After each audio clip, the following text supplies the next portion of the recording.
Hi, good morning, viewers. Welcome to this morning program, Beneath the Surface. And after a lovely short day of downtown Scarborough, looking at the Esplanade and going across in the sea, that's such a nice opening shot for this morning's program. And this morning we continue a series, and we want to continue a series of Beyond the Surface, or second year or season 2, where we continue to chat and have a live and good discussion with members of the Tobago House of Assembly, the councillors and the secretaries, presiding officer, even the minority in the Tobago House of Assembly. And we will chat and hear about how they're getting through, how they're doing, how they grew up, and how they made the transition into politics and other important issues we may touch as we chat with them. This morning I have a real good, distinct pleasure and honor to have with me a very well-known businessman and assemblyman and a well-known footballer in Tobago here too, and so on. I have as my special guest Ian Whitey Pollard, Assemblyman. My friend, how are you going? I'm fine. Good morning, Gerry, and good morning to your viewing public. Good morning to the wonderful constituents of Moriah Mason Hall. And today is really a beautiful day because before I say anything further, I must wish my wife a happy birthday. Today is my wife's birthday. Mm-hmm. And today is also a glorious day, Gerry, because today marks 36 years since the doctors at St. Raphael's Hospital performed at St. Raphael's Hospital when I attended university, performed my heart surgery. So today is 36 years since my heart surgery. 36 years? Yes. For you, 36 years and you look like 26. It's all in the genes. I didn't know about that, but we'll come to that a little bit in the program. But we're really happy to have somebody like you here with us. You know, we invite all the other persons, and we still have others to, to chat beyond the surface, But there's always a special place, thinking about you and how you move from one area to the next and make a transition into politics. And I really want the public to know about this particularly. Tell me about what the area you represent is Moriah, Mason Hall, Moriah. Mason Hall, Moriah. And tell me about what this constituency or this district in law, they call it, comprise of. What are the villages comprised? Well, it's mainly Concordia, Mason Hall, and Moriah. We stop at Devines Road. That's at the end of, before you transcend into Castara, that's my boundaries then. Or Devines Road, yeah. Moriah. Okay, what about Kukuwati? No, Kukuwati, I'm not Tishapantin. On the right side of the road coming into Mason Hall belongs to Bagatelle. And on the left side of the street is Mason Hall, Moriah. Mm-hmm. All right, so all like Indian Walk? Indian Walk, everything in Moriah belongs to me. Beautiful. But it's only Mason Hall that the boundary separates. Mm-hmm. All right, Indian Walk. And what about this place where you was have the treatment plant, Craig Hall? All that included in my electoral district. Beautiful. I just want to have an idea the extent of the district, geographical extent. And of course, you mentioned that your responsibility as settlement, public utilities, and rural development. All right, but public utilities and rural development. Settlements, public utilities and rural development. That's right. Mm-hmm. Well, Whitey, we want to forgive me for saying Whitey. No, that's no problem, Gerry. We have gone back way since in the 80s. You know that. Yeah, very well. And tell us a bit about your growing up in Mason Hall and so on. Well, You seem to be a very active person. I'm no different to any other child. I was always a sports enthusiast. I was miserable like anyone. Gave a lot of trouble. Got a lot of beating from my parents, discipline, I should say, to do the right things. But I was always on the track of, being involved in sports, cricket. But my love was for football. I used to be an athlete in my younger days, and then I transitioned to football at age 9 or 10 under Bill Brown. He used to coach the Mason Hall youth team. Fantastic coach, boy. And then from Bill Brown, went into Scarborough Sec. Didn't play any football in Scarborough Sec. Went to Signal Hill and played under Mr. Bertil Sinclair. I mean, a man who's like a father to me, and being a part of how he pulled you out and identified you, or you identify yourself by your talent. No. I didn't. I wasn't the most skillful, but I just loved the sport and was dedicated. And I mean, you just wanted to be active in Signal Hill sport because remember in 1980 when we transitioned from Scarborough Sec to Signal Hill, that was only the third year that Signal Hill was in existence.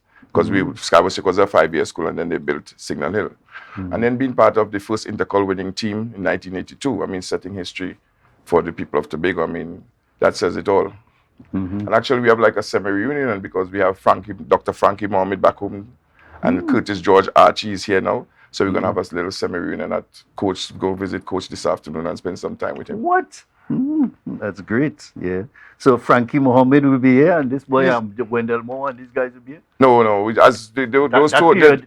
That was after? No, that's the same period. That's the same era. Wendell Moore, Frankie Moore. But they're just here on vacation, so we just say we're going to go by Coach and then hang out, and then probably Saturday night we'll go hang out with some of the class of 82 or graduating class Saturday night. So just chit chat and talk about the old golden days. Yeah.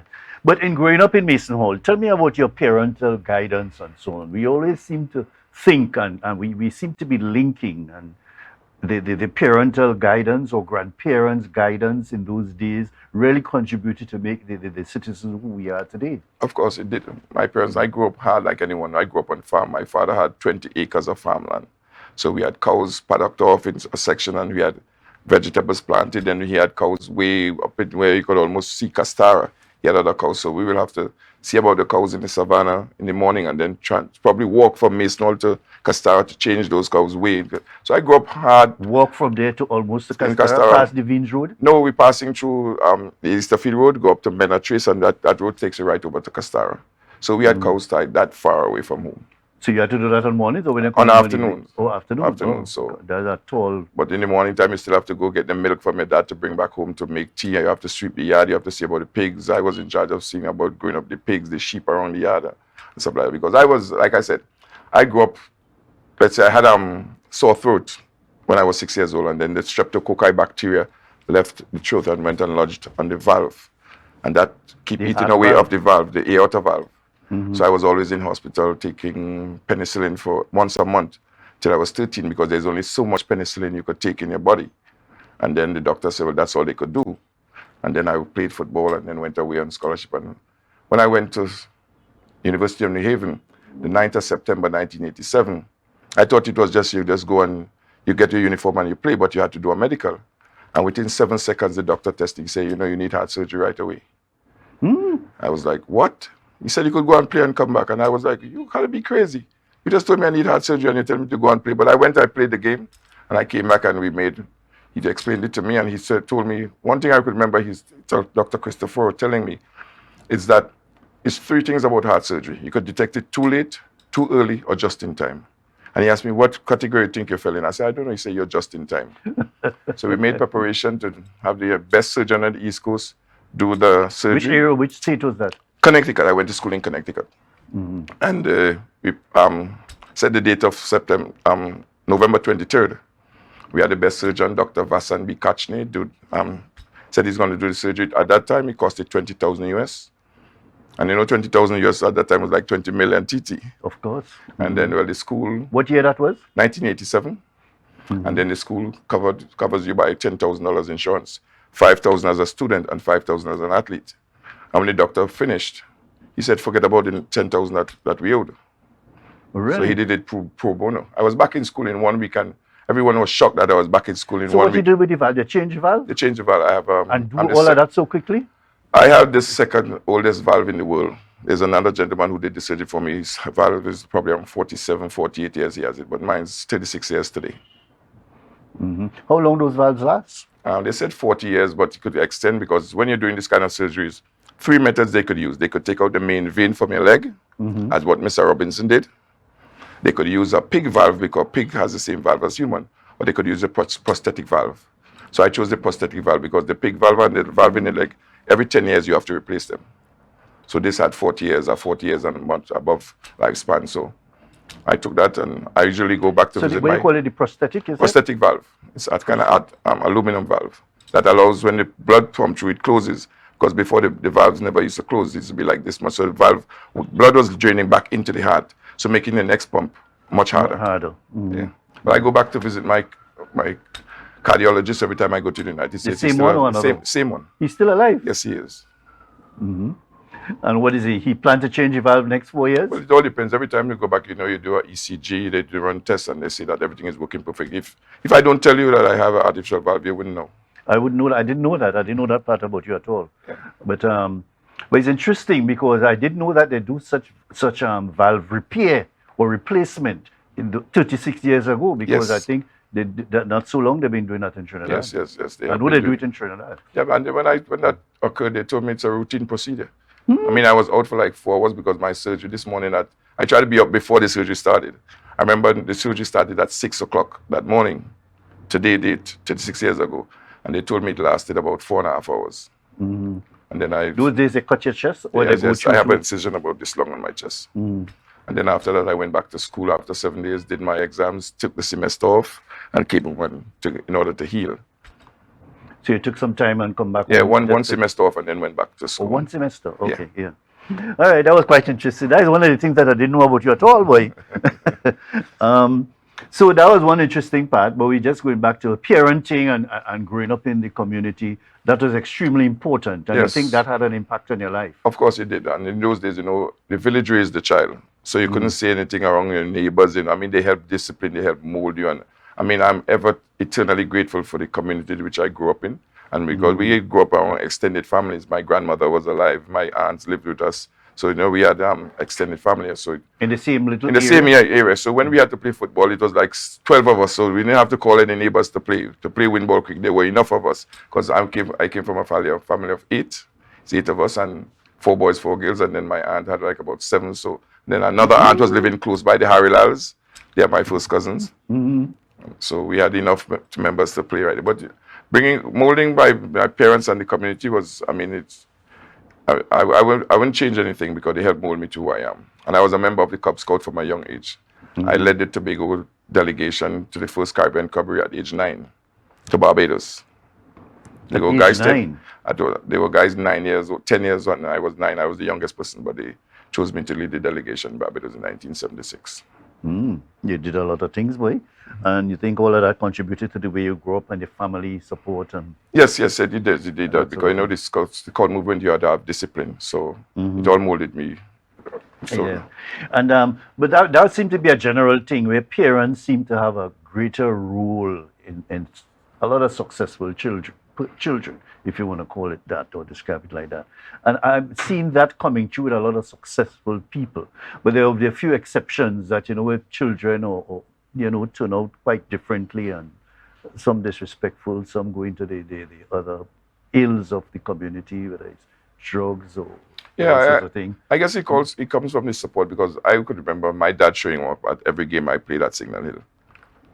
He used to come and look at every game in Signal Hill, and the support that I got from the home. I mean, when we were going to England in 1985, I waited till 3 weeks before we departed, and I said, I think I want to go to England.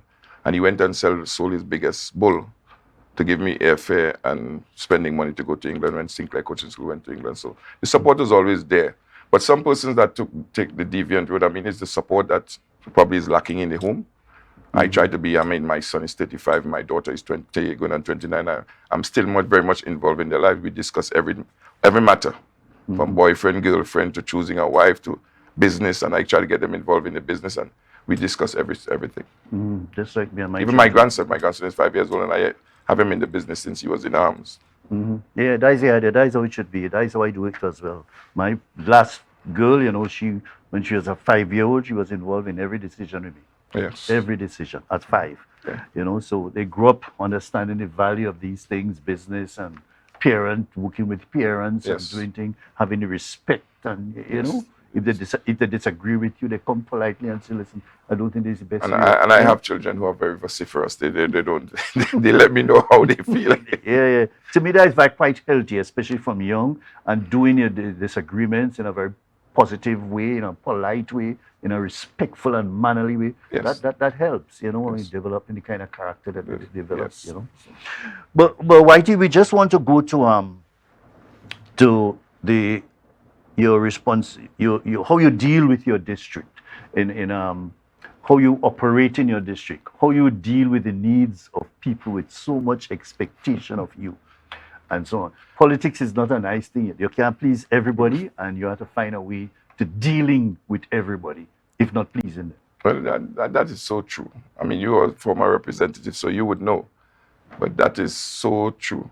Because, I mean, dealing with the needs of everyone, because when you campaign, you go in with such bright ideas, you go with so much things that you really want to deliver to your community, because you've been in through the nook and cranny, you'll see what the needs are. But actually, when you go in there and you look at the expenditure or your allocation that you have to deal with, and now it's not just me, it's not more, you have to spread it out throughout, because I have persons calling me from throughout the length and breadth of Tobago. Even sometimes they call about grants, they call about house, they call about if they could get some hampers, anything that they call, because sometimes people think that sometimes we don't want to answer. It's not a matter that we don't want to answer. It's just sometimes it's overwhelming. Like yesterday, we were in meeting from like 10 o'clock. I was in meeting from 10 o'clock till 6 o'clock yesterday afternoon. And you can't, and sometimes you get home, you're so tired, it's just sometimes, you don't even eat, it's just a shower and say your prayers and go to your bed.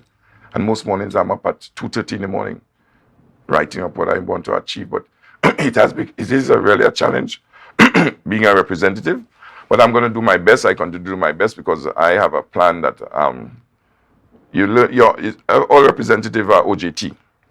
You learn as you go along, and you go into the system, and you know that coming from the private sector as I did, you cannot execute things as quickly as you would like to. There's a set of bureaucracy in the public sector. And when sometimes you tell someone that, okay, someone who is really in need, that, okay, I will do my best to get this done. But sometimes the situation, they can't wait. So they keep calling you, they keep, but you can't blame them, because sometimes when you go, Mr. McFarlane, and you look at some of the homes, the conditions, the plight. I mean, COVID, you had so many women being put out of home with children. At midnight, will call you and say that we're in a bus shed. We have no ways to go. I mean, the kind of things that you have to deal with. It's really overwhelming, but you could try your best. You call your colleagues and see what could be done. But we try to work collaboratively as a unit, the executive, and we bounce things off each other, we inform each other. But it is really challenging, but I hope that I could really satisfy most of the needs in my community.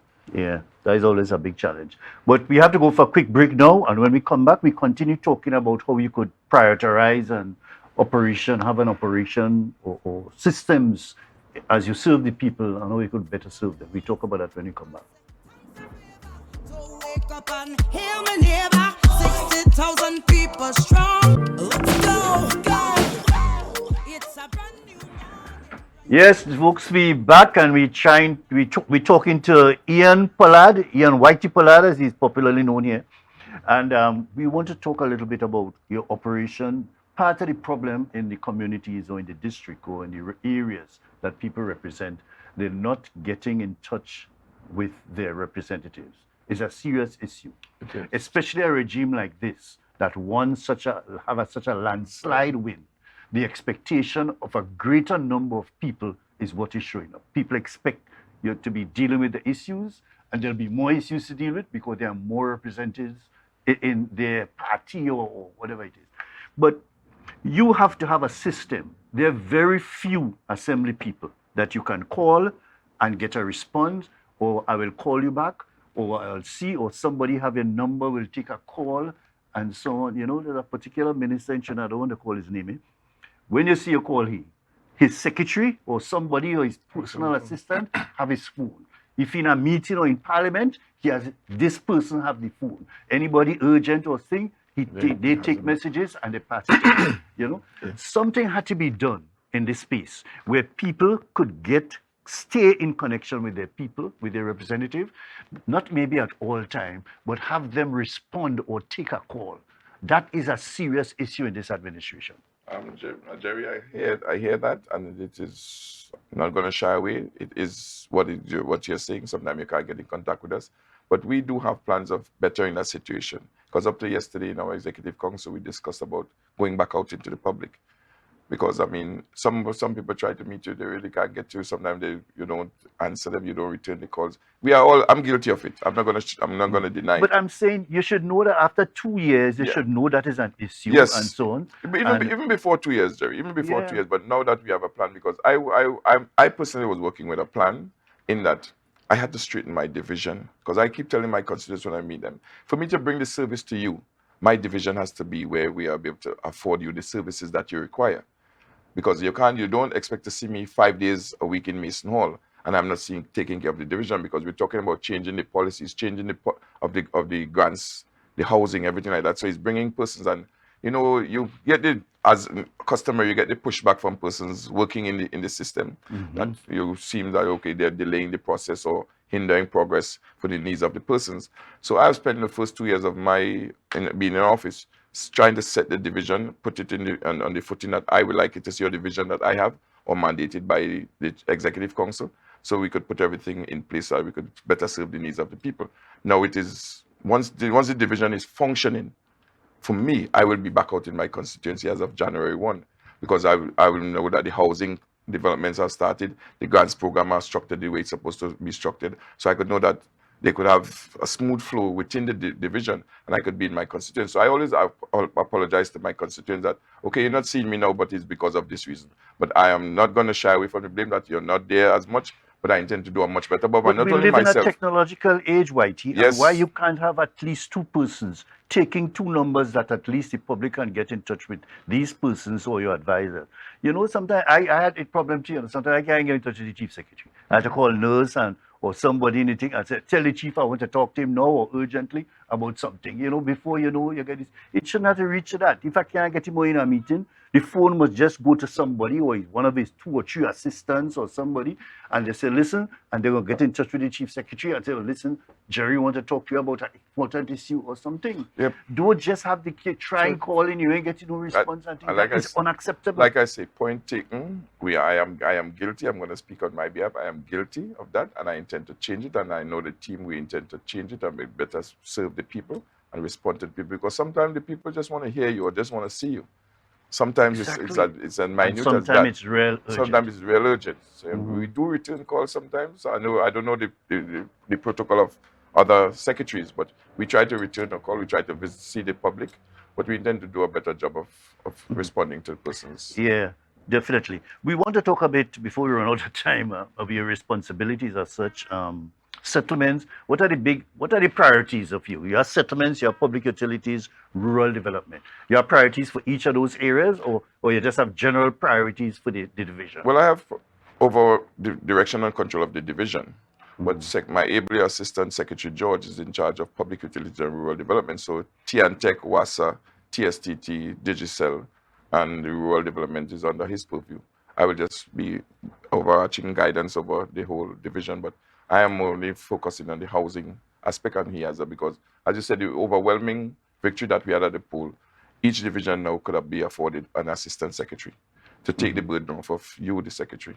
And it is working well, because he's doing a wonderful job with the street lighting and the water program, because, up to yesterday, we had a meeting with Mr. Minister Gonzalez and his team about projects they wanted. Yesterday, they wanted to do projects here in Tobago. You invite them, or they? I think they had discussion with the chief secretary and about a project that they wanted us giving them approval to go ahead with. And then we met yesterday. But you see the difference? They come, they say, they talk to the chief secretary, and project moving ahead. Of course. Just good communication and collaboration. Yes. And that is what it takes. But I'm in charge of the housing, so we are looking at start rolling out some housing contracts, programs at Chauvin. We're trying to tie up that contract. There's some. There's an area behind the police station. How much acres you have there? 46.5 acres. And how much housing units? We're looking at 447 units. We're going to first attempt 400 and something units on a 45 acre. Yeah, we're going to do 8 6-story buildings because of the of the overwhelming 8 6-story buildings. Yeah, and some duplexes and single units. So we have mixed housing structures. And how that going to be financed, my friend? We're doing the design build finance, so that the contractor will bring the finance to do the construction, because you see the woeful underfunding. You're looking at the same model that they do Milcho? No, that was a boat arrangement. You see, what we do as a division is that we have persons who are pre-qualified to get into the housing system. So we have the persons go to the bank, get pre-qualified, they put the name into the system, and we have the draw so that they could be selected for housing. So all we have to provide to the contractor is a list of persons who are pre-qualified for the cost of the house. You see what entails? What the contractor had to know about who qualified for the house? No, the contractor's business? No, you have to have a listing of the number of persons, not who, but the number of persons they qualified, so that, he could know how he's recovering his money, because you have to go on, because the Chauvin project is estimated to cost $462 million. And obviously, we only got $264 million for the whole year for development. So we have to use different mechanisms to bring that kind of satisfaction to the people in You the space. identify the partner, the private sector partner? Yeah, well, we went through the whole tendering process, the evaluation, the RFPs, so the contractors were selected, and then It's different contract for different phases then? No, yeah, different contract for different. We're So you trying have to do a it on a phase contractor for basis. doing the building, you have a No, contractor? it's one contractor, but we're doing the whole development in phases. So that contractor will have subcontractors doing different Yes, things? and I had a meeting with contractors or business persons in Tobago, and I told this preferred contractor that I will stand adamantly that Tobago contractors be used. That was the next question I was coming with. And I even had conversation with all the business owners, the Almandas, all the electrical outfit, that when the contract is signed, it is up to them to go and have a discussion with the contractor now about what they could offer and at what price. Because obviously this person could bring whatever they want out of China much cheaper. But I want that they could exhaust every avenues with the Tobago businessmen are concerned, so that they would be able to be part of it. I would not be part of the discussion, because if they need $800 and you're selling a door at $200 and you're getting $800 sold at one time, and you have to drop it down to $150, that the onus is upon the business owner to make that kind of adjustment. So I'm just going to set the foundation or set the table for them to have the discussion. Everyone loved the idea, because it's the first time they So have have been you invited. discussed with some of the hardware people and you have the We invited everyone around the table. Everyone around the table, and they said they love the idea, because this is the first time they have ever been invited to talks before a contract started. So they are being kept abreast. We also have stakeholders meeting where we have all the stakeholders at our table. EMA, Tongue and Country, Fire, WASA, T&Tech, everyone is at the table. So when different phases of the approval reaches your division or department, it's nothing new to you. And you have to guide us. WASA, especially with the wastewater treatment plant, and health, and Tongue and Country, and EMA especially, guiding the process. So this So talk it started come almost like a one-stop operation. as Mr. Charles did in the era of 1996 to 2000. We have everyone around the table discussing. Because sometimes some things get to a division, and you don't know anything about this, but the head of each division, not just these workers, but the head of each division is at that that stakeholders meeting. That is fabulous. And one other thing I must ask about that, the housing, all the housing will be at one particular level, or you have upgraded for a certain level of persons who want housing, another level, and then maybe a lower level? It's a three-tier three-tier system. Yeah. system. So we have 2 bedrooms, we have duplexes, we have high rises, and the prices that starting from, I think, is 550,000 up to 995,000. Now, with this particular case with Sherburne, because Sherburne is considered one of the affluent areas in Tobago, the high rises, we have had discussion with the contractor in order for them to recover their money. They could sell some of their units on the open market, like to returning Tobagonians or stuff like that, in order to recover their money. Because if we are to go at the price that what we have qualified for persons in the system, they wouldn't be able to recover all the 462 million that they are about to put out. But Tobagonians will be given the first preference. Yeah, but that is, and my problem in all these projects in the past, especially housing, it never really catered for those people, those poor persons who really need housing and need specially taken care of. That is why they will never be able to meet that 500,000 figure or the 900,000 or $1 million housing. That is it. Jerry, that is why we have the use of alternative material. Like the first house we constructed in Milford Court, that took 18 days to construct. That was using the aluminum framing and using a cladding system to clad. We have this house could be produced in 18 days or 21 days or less. So we're going to bring this into the system where persons, we're going to build. We're hoping that today, as we speak, the evaluation process for that affordable housing program, alternative housing material will be done today, where a contractor will be selected. So it is our hope that we could start about 5 or 10 houses and they could be delivered before Christmas using this alternative method. Where, in the same area? No, throughout Tobago. So there's a case like there's a gentleman in Pollard. He had 2 strokes, 3 kids, and a common law wife. Cannot move, but they are living in an abandoned pig pen. Way in the back of Pollard, going to where dead bays. So, I mean, when I heard about it, the chief told me about it, we went and visited. I mean, it's like about 20-25 minutes drive off the main road. Jeez. And imagine you laying down there on a mattress on the ground and cannot move. Because he's paralyzed, he's semi-paralyzed. So the chief identified a parcel of land. We had it cleaned up. So we're going to hold Where that place is? Where? in overlooking the Palliative Air Bay. We're going to build a house in one of where the old government quarters where they were dilapidated. So we're going to construct there. There's a lady in my constituency who is legally blind. And she's using an outhouse, which is like about 50 feet away from the house.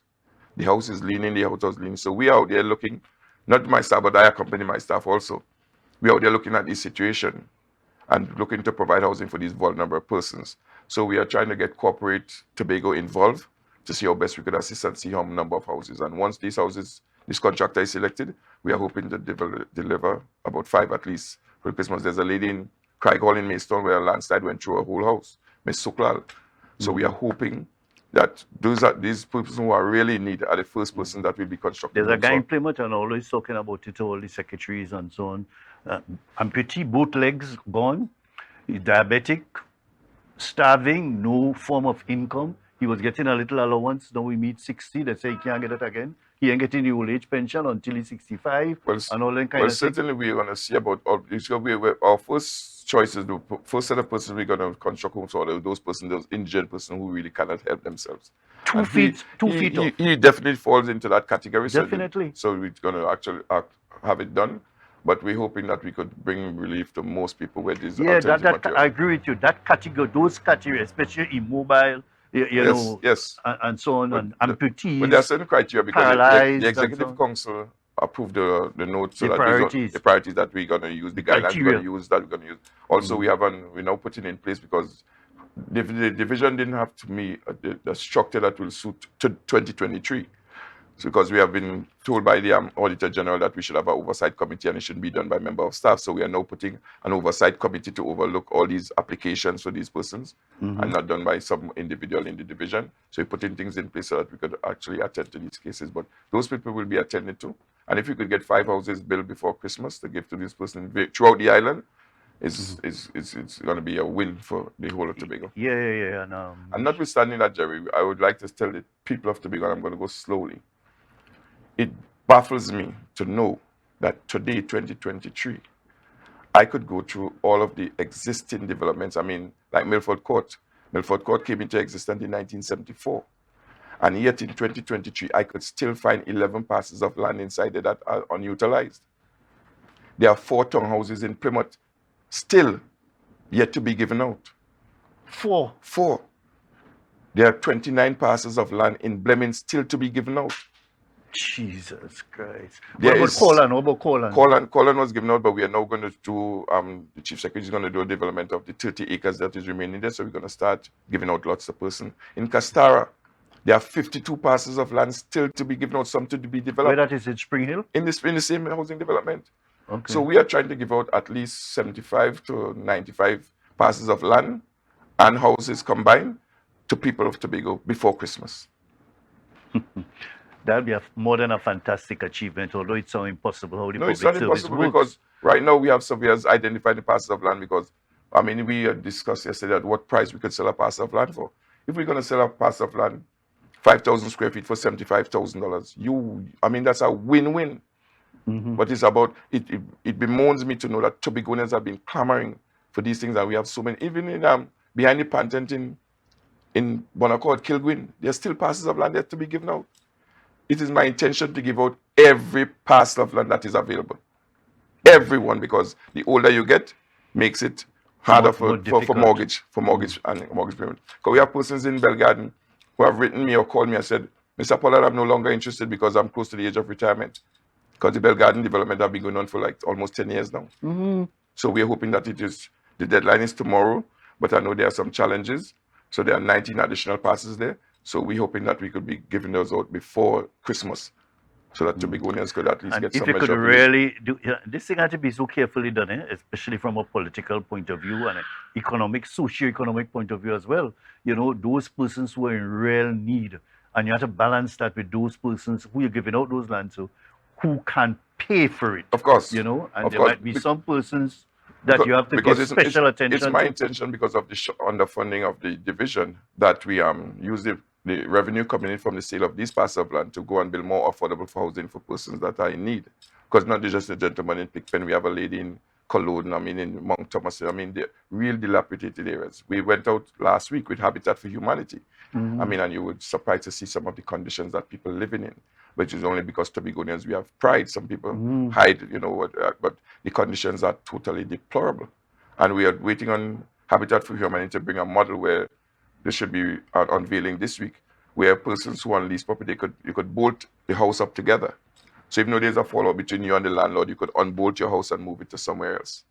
So these are all housing technology we are looking at that we could bring into the space to assist most persons who are really, especially those on the lower level, like the CPEP, the RP, because those unemployed, those indigent persons, that could really bring some measure of relief to them. Yeah, that'd be great. So there's a lot doing with settlements, but giving out those things, that'll be done maybe in a few weeks or a few months. Those, I mean, you have is 100 and something, you said, in all? No, it's that you'll be giving out before? No, we hope to give out between 75 to 95 parcels of land. And those are parcels yes, of land. And you'll be units, selling and the units in Plymouth, stuff like that. All right.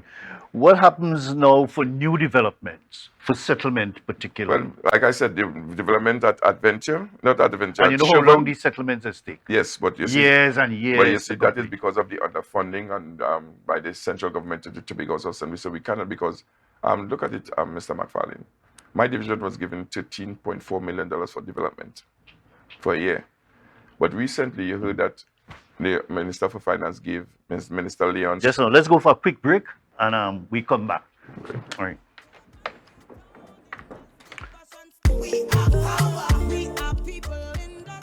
Yeah, Ian, we were talking about the settlement issue and the level of the funding that you're getting compared to what happens nationally. How are you dealing with that? Is there a big disparity? Of course, there's a big disparity. There's not equity in the distribution or the development of the islands. Because like I was telling you, especially in relation to settlements, housing.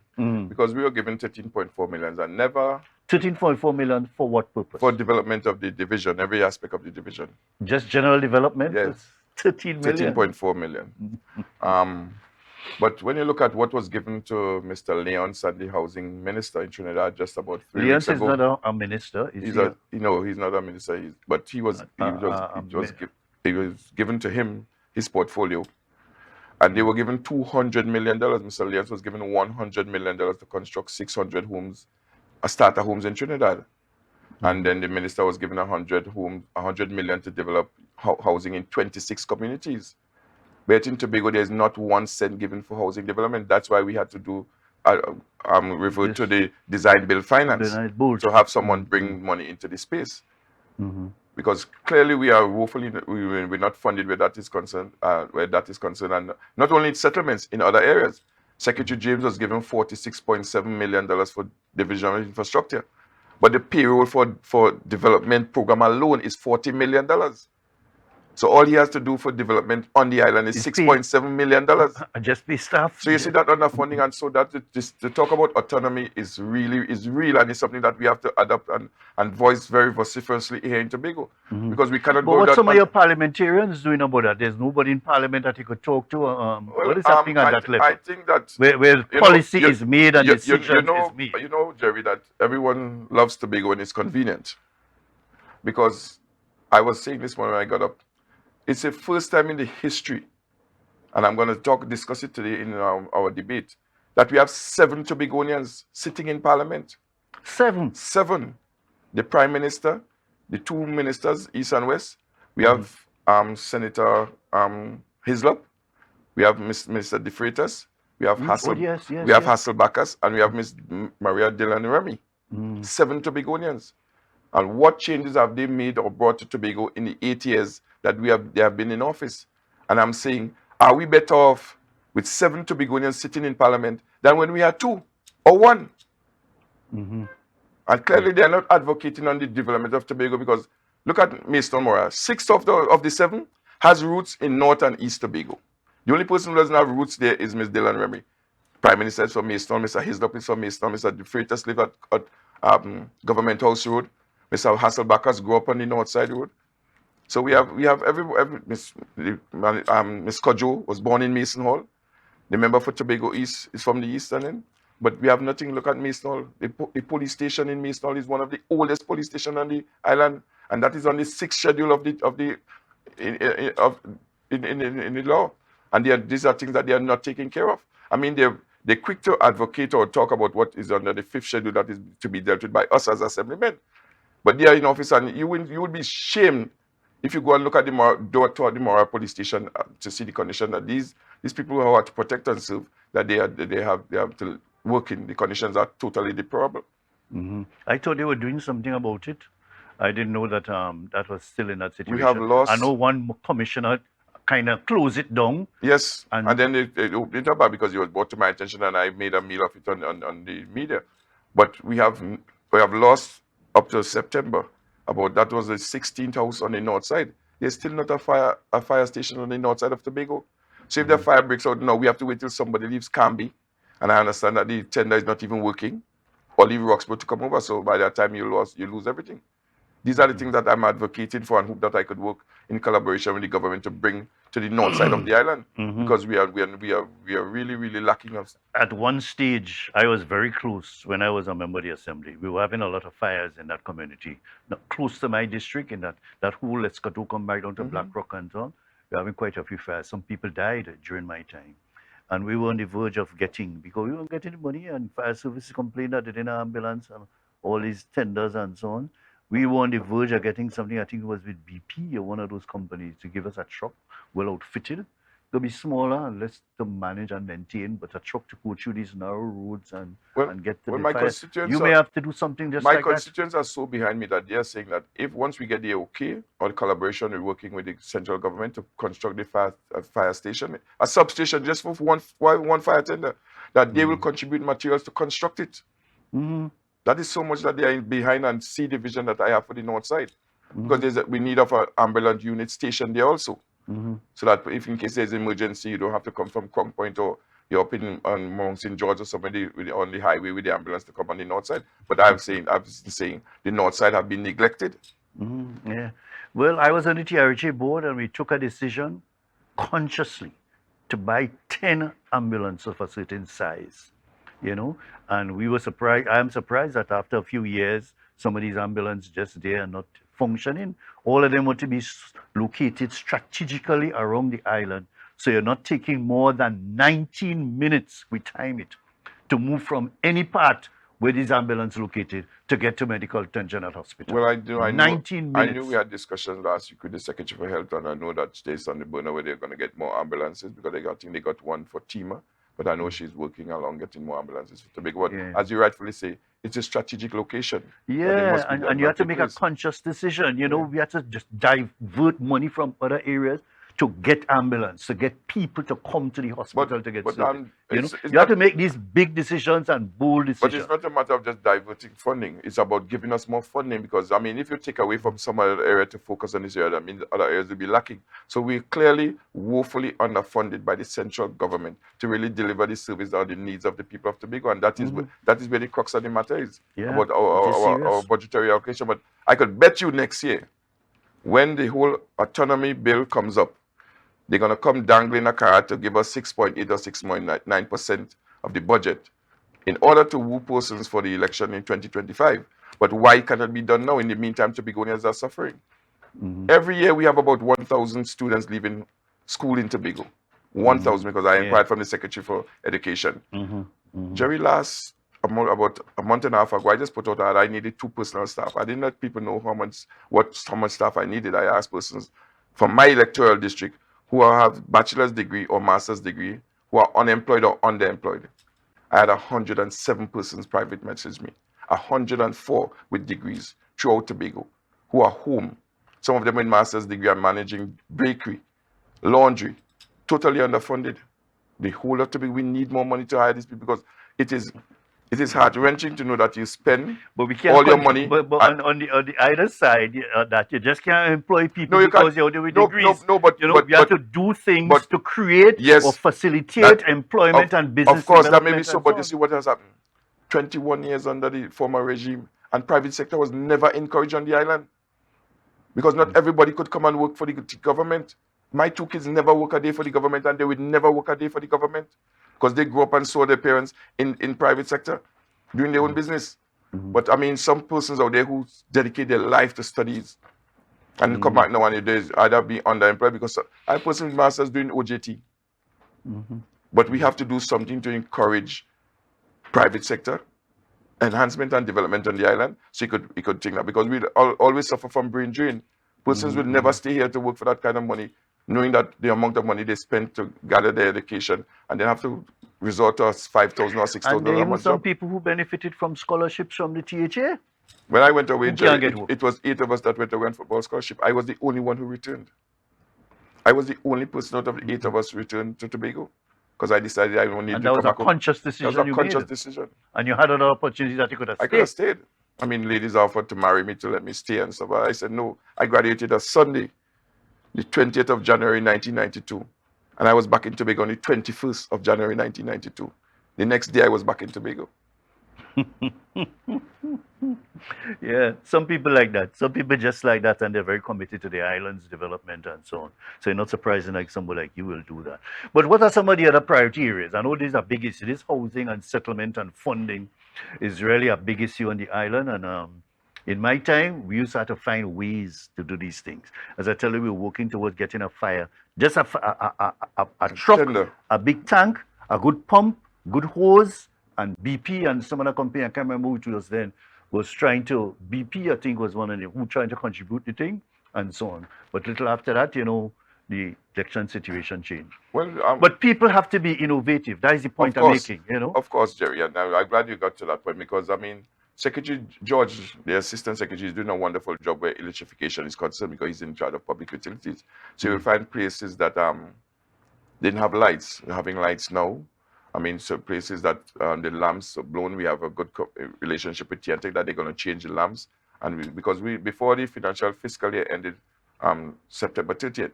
But we still pay, I'm saying the Assembly still paying for the street lighting? Yes, we do. But we have paid for lighting, so we made payments to TNTech to bring lighting to this place.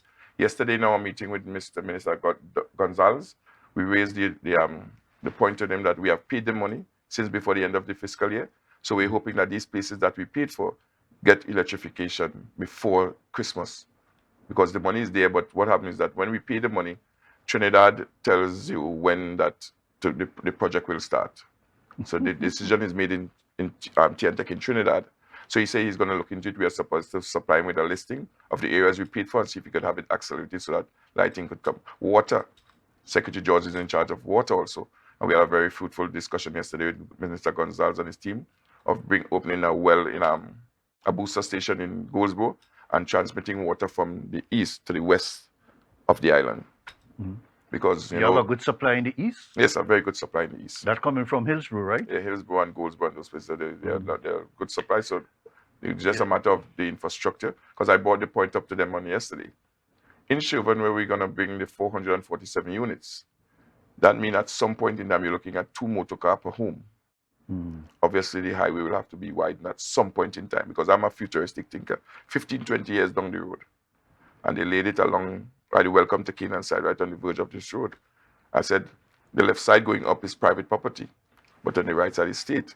If you have to extend, you'll have to go where you don't have to pay anything. So obviously, if they had collaborated with us or communicated with us, we'd have said, put it back another 15 feet. The pipeline? Yeah, pipeline. Because if it is to rupture 10 years down the road, you have to dig up and close down the whole highway in order to have it fixed.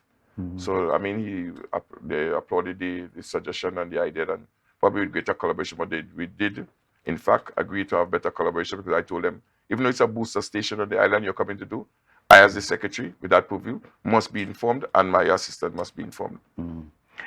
There's another thing that I think you should bring to your attention. I brought it to the attention of certain government officials.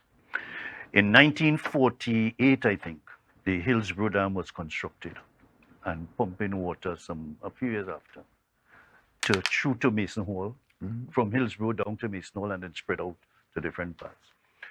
That line at the time was a 12-inch asbestos line. A 12-inch asbestos line. All people children and so on, worked on that project, brought it to my attention years ago. But I couldn't believe it. And 2 years ago, I went inside it. Actually walk almost the whole area. I don't know if you ever did that. Coming down some nice steep hills and going through some drains and bush and things, where those people put down that line a good way down, using donkeys and bulkheads and things to carry them lines up the place.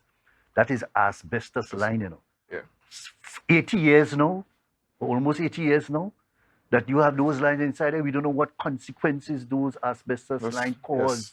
You know, And and you it's, know- and it's so brittle now. And you know that's a cancer-causing agent. Yeah, but I mean, I'm not too sure if that is a easy well- reason for some of the issues. I don't know how effective it is, or the cancer-causing agent, how effective it is for these asbestos, how effective it after 30, 40 years.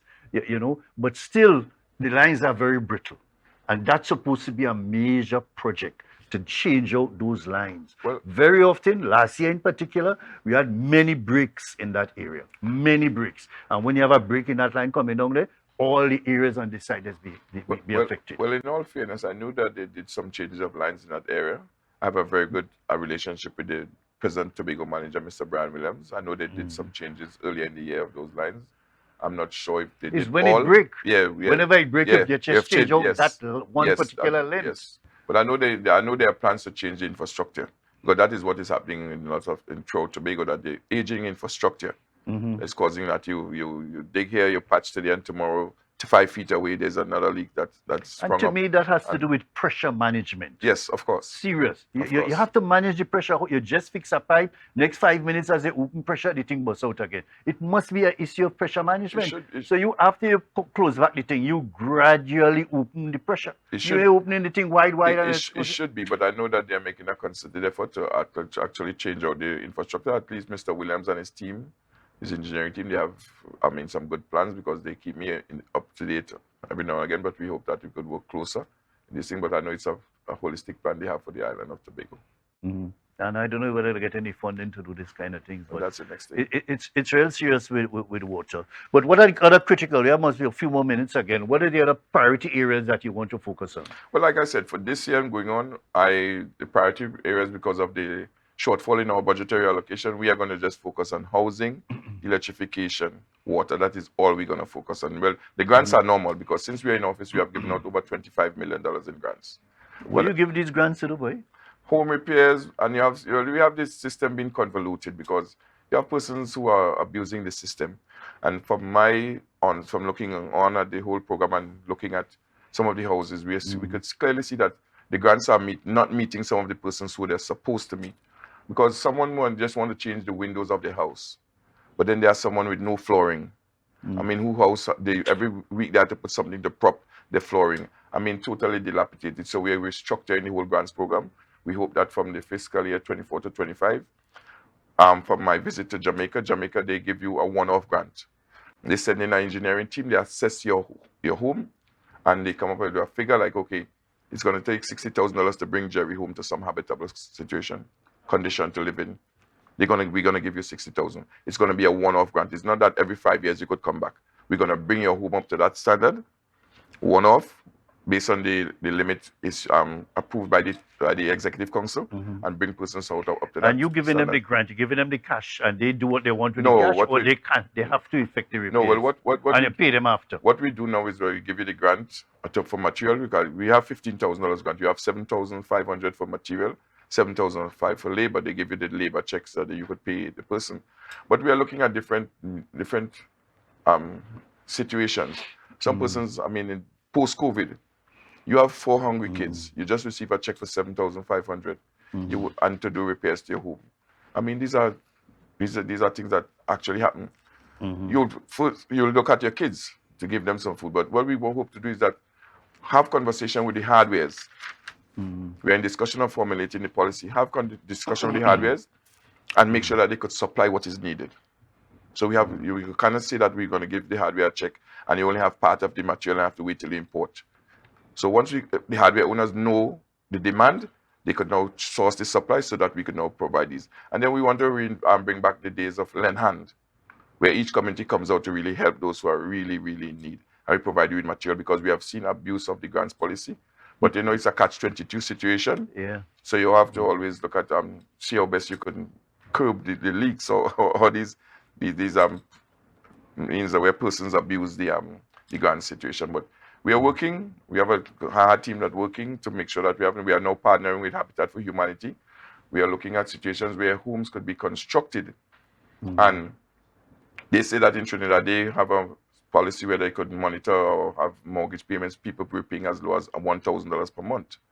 So for those persons who are really on the low end of the society of income bracket, that we could go in there, enter into mortgage, because we don't have money, we don't have infinite amount of money. So we have to at least pay some. But it's once the mortgage payment is manageable, we hope that we could go into, because we have already signed an MOU with them, so they could go into this arrangement that they could assist persons who are really in need. But the reason for the grants is to help those who are most in need.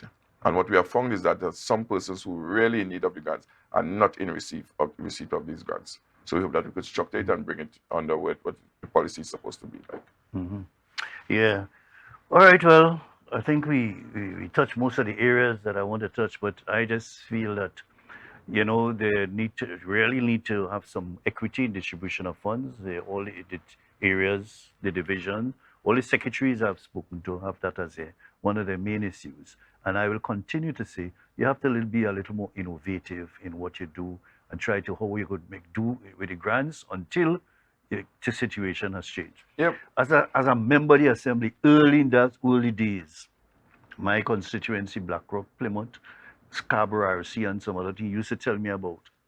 Scarborough RC wasn't in my area, but teachers used to meet me and tell me the dilapidated condition of the schools and the tables and the benches them children were sitting down in. That is in the 80s and 90s.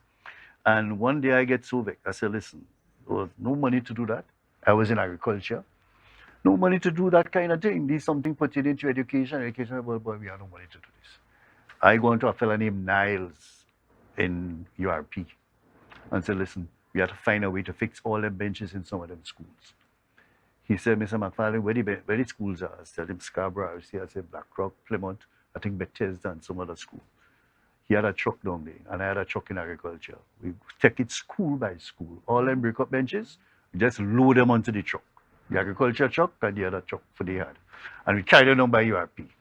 And quick time, them fellas clean up, patch back, make back all them benches in them 3 schools. I must say that we didn't sit down and wait for that kind of thing. You're doing the same thing under Secretary James and Secretary Sampson. They're doing the same thing, but I mean, the plight is not only to settlements; it's all over, all the division. Because we're hoping that we could do so much more. But I mean, there's so much we could do. But the cry must be a holistic cry from the entire Tobago that we demand more of the national budget, so that we could be, because we have been underfunded. I mean, in your days, Mr. Charles used to run this island with $300 million, the whole island, recurrent and development. So we 300 million? 300 million. Must it 30 million or something? 30 million, I can't remember 300 million. Well, look at that. That is even worse. So there's clearly a need for more finances to be released to Tobago to do whatever, because we are playing catch up.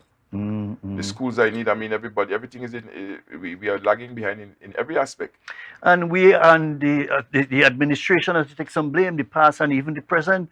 There's some issues that goes on in schools. For example, let me look at electrician or plumbing. I was shocked to know that these divisions, like education, for example, they have people employed in their division who are plumbers, electricians, and this kind of thing, masons and all kind of thing, to deal with school repairs within the division. Those divisions, just call a particular man in works to come and deal with the electrical thing and so on, because all of them that are not do nothing, sit down inside the division, getting paid, and do absolutely nothing. That is why the chief secretary have been saying for the last month or so that we have to start have a value for money. We cannot just have persons coming to work to draw a salary, because people have been shaped. I mean, that's their mindset that they just have a government job just to come and collect a salary, but we are not getting value for money. And I understand what you're saying, because if you have plumbers in the education division, you don't have to call works for that is concerned or call in a private contractor. But that is the step. But change is something that is not easily done, because persons are very resistant to change. So it's going to take time. It's going to take incremental, adjustments, and hope that people could buy into the vision that someday the money is going to run out. Look at the difference. Look at where we are. I remember going Signal Hill and looking at persons coming to school from Guyana, and they were paying $13 and change for bread when we were paying $1.25 for sandwich loaf. Now look at the role reversal where finances are concerned. So these are the things, but the cry must be from the entire Tobago that we need a higher percentage of our budgetary allocation 4.03% or 4.3% I'm is saying not enough. if we get more or twice times the amount of money we're getting with that same work ethic, We have to change that. we're just wasting precious We life. have to and we change have to that. start from the first. Of course. You have to start from the first. Of Change course. your work ethic. Of course. You know? You're preaching to the converted. Yeah, I talked to some fellas in works, dedicated for one particular electrician. They call in when education have a problem in a school. And they have endless electricians in education. Then I do nothing, nobody not take no action against them. But we have to. You know, no recourse, no consequences for them, no work. We have They to. just sit down there. So when they're ready, they call this boy from electrician in works to come. And he's so dedicated, so committed to his community and island. The people like that who must get national awards and THA awards when the time comes. But like I said, the Chief Secretary have been pronouncing that for the last month or two, that we need value for money, and we hope that everyone could buy and we could be singing out of the same hymn book, calling on persons to actually work when you go to work. It's not just about drawing a salary. Yeah. Anyway, Ian, nice having you, boy. Always a pleasure. Same here, Jerry. Always a pleasure. Congratulations to what you've been achieving, and people expect more of you because of your way in which you do things and so on. So you have to manage that as well.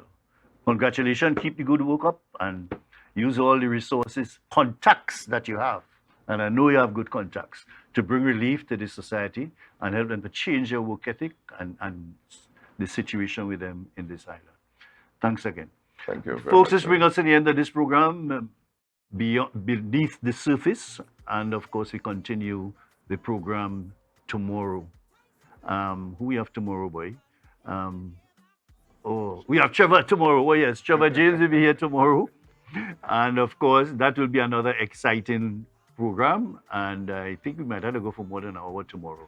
But so we have Trevor James tomorrow, the Secretary for Settlement, Infrastructure and Infrastructure Quarries, etc. Urban development. All right. So we'll see you tomorrow, folks. Enjoy your day. Enjoy the rest of the week. And be blessed.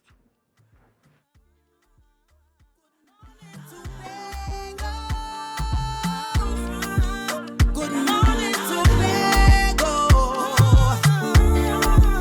Good morning, Tobago. Yeah. Hey.